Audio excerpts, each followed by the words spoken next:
Greetings, gamers! Well, for someone who has a soft spot for the big N, Nintendo, especially their handhelds, love those. But for someone who does not like the 3D fad whatsoever, we're going to be taking a look at see if the Nintendo 2DS is worth picking up. We'll do an unboxing and see what the system looks like, and then a couple minutes, or at least one race through Mario Kart 7. Should be pretty good, and we'll do all that next on Game Time.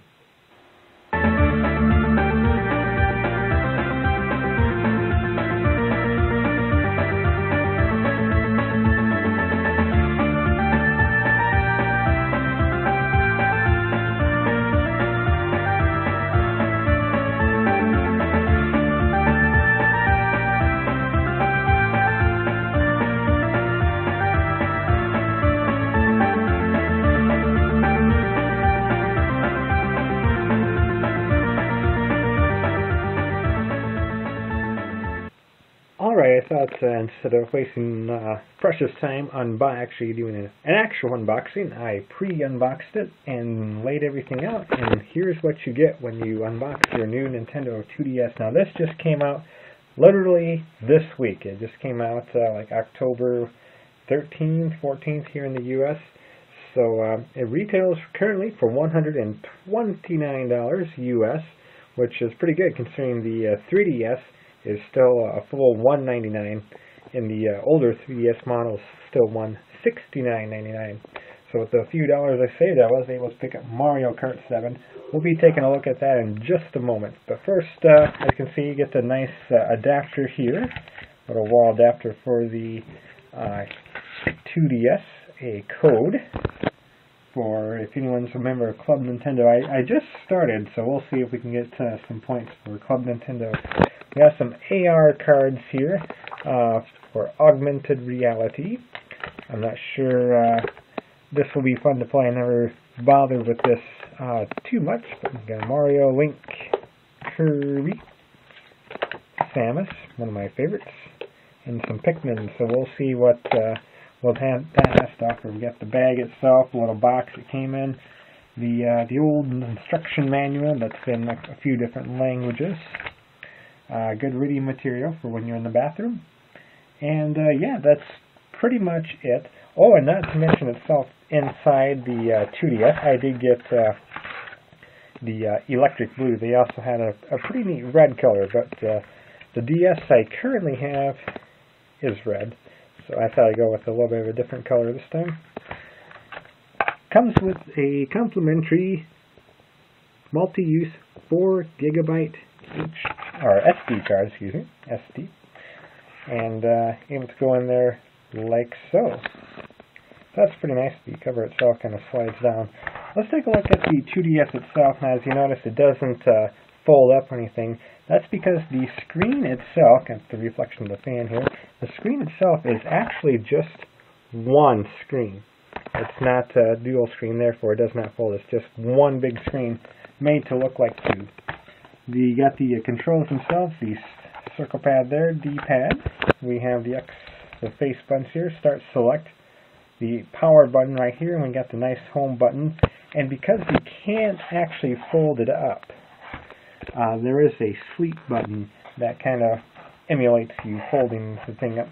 We got the front camera right there, and on back it still has the ability to take 3D photos and videos, because it does have the two cameras there, but it just won't display them in 3D. Got the place for the stylus, that's where the SD card goes, kind of slides up, garage door style. On here we got the volume, and here, headphone jack, pretty nice, and definitely recommend some headphones for that, because the speaker itself is just mono speaker, just that one little one in the corner. However, though, despite all that, it actually does sound pretty good. Games coming from that sounds pretty good. And the LNR buttons there. Oh, and there's where the power adapter goes, and the game itself. So yes, as far as the size of it, I was really surprised by actually how small it was. I seen a few YouTube videos prior to it coming out, and was picturing it to be a little bit bigger. Here's the actual DS Lite itself. It's not a 3DS, it's the DS Lite.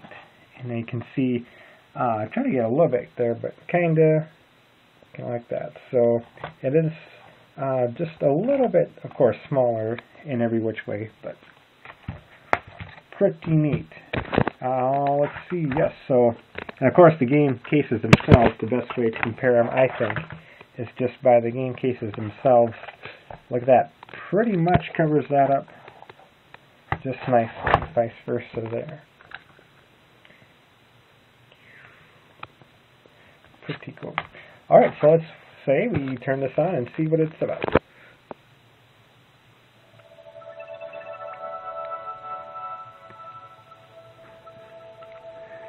Alright, so when you boot it up, this is what the 2DS looks like. That's the nice widescreen on top. Screens themselves not overly big, but they are pretty bright and pretty vibrant. I really like the looks of this. The touch screen itself down below, you can kind of, after some initial setup, kind of customize it how you like. You can get all your icons as small and put more on there, or you can just do a nice straight that way itself. I kind of like them all on one screen, like so. Alright, as you can see the sound, I do have the sound up. This is about the medium volume for sound, maybe just a little bit louder, but I will turn it down just for this brief tour of the system. Of course, it does come with the 3DS camera, all the fun stuff, 3DS sound, kind of weird because it is, again, the 2DS. Mii Maker, you can make your own Miis, the Mii Plaza, if you're familiar with that on the Wii, yes, I'm assuming the Wii U as well. There's the great Nintendo eShop, very nice. I do have Wi-Fi disabled, otherwise it would show, let us get in there. The augmented reality, I have yet to try that out, but we'll do a future review of that. Some of the activity log, Nintendo's own, the download play, pretty much one cartridge on someone's 2DS or 3DS. This is enables you to play with other people who have 3DSs who do not have the game itself. And of course, system settings. Here's something I downloaded from the eShop already, just the swap note. And of course the old Netflix, because why not? The games themselves are always displayed there. It does also play, let me turn that down just a little bit more. It does also play the original DS games, which is a nice thing as well, so a little backwards compatibility there. As well as, let's see, internet browser. Ta-da! Actually, didn't mean to open the thing, but it's all good. When we just hit home here, I know I can't see it in the dark, but go back home. We have our notifications right next to the internet browser. We have a friends list. I haven't added anybody yet. And then we also have, lastly, this is a pretty neat feature, sort of a notepad. Even when you're in game, you can go back to this home menu and you can write down any notes. You can scribble, you can all that, write someone's number, etc., etc., and in different colors. Pretty neat. Yep. Nothing too fancy, but that's saved, or you can delete them. So, all right, let's prop it down here so we're not wiggling around too much, and let's give Mario Kart 7 a go. We'll just do find a nice track and just do a single race on there, just a time trial, just to see how it plays out on the old 3DS, or excuse me, 2DS. That prop just right. Sounds good. We'll do single player. Do a time trial. Or whatever. We'll just pick Mario. Why not? Okay. What would be a good one?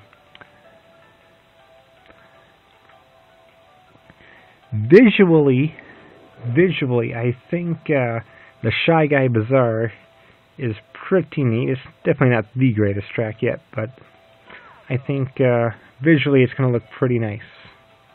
My favorite so far has to be Music Park, though. I think that might be my favorite. Actually, let's just do Music Park.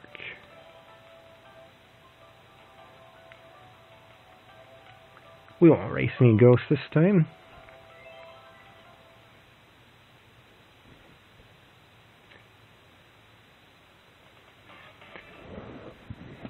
As you can see, visually it is very nice. My camera almost doesn't do it justice, and using that thumbstick, very nice.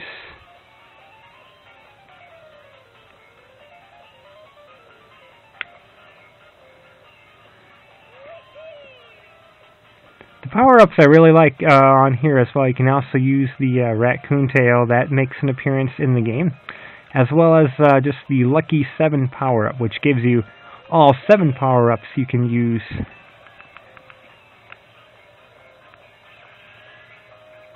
I'll pause it just for a second, just to hit the volume just a little bit more. Also, I do want to show off the first-person mode.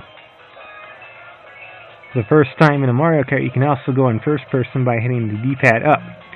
And you can twist and turn the... Well, I didn't do that very well.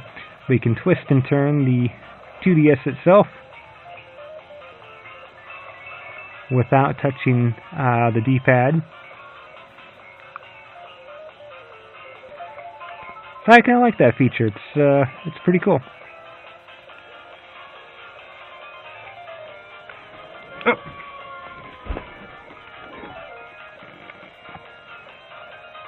Trying to show off the bottom screen a little bit as well. Not really used much at all, of course, like a lot of DS games, which is always why I like the Vita/PSP.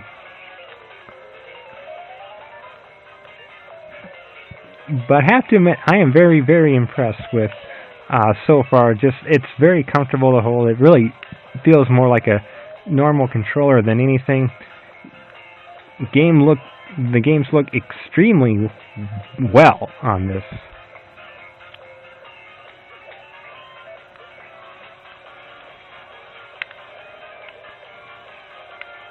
It's just a joy to play. So we'll pause that and kind of get a general idea of how it goes. But yeah, and we'll hit that home button, and again we can kind of go to our home menu. From there we can go ahead and take our notes or start any other service. If you want to do the old Me Maker, for an example, we can do that and go from there. So if we want to sleep, we can also just do sleep, and it is on standby mode. So yes, that is the Nintendo 3DS, excuse me, the Nintendo 2DS, and a little bit of Mario Kart 7. Again, $129 US.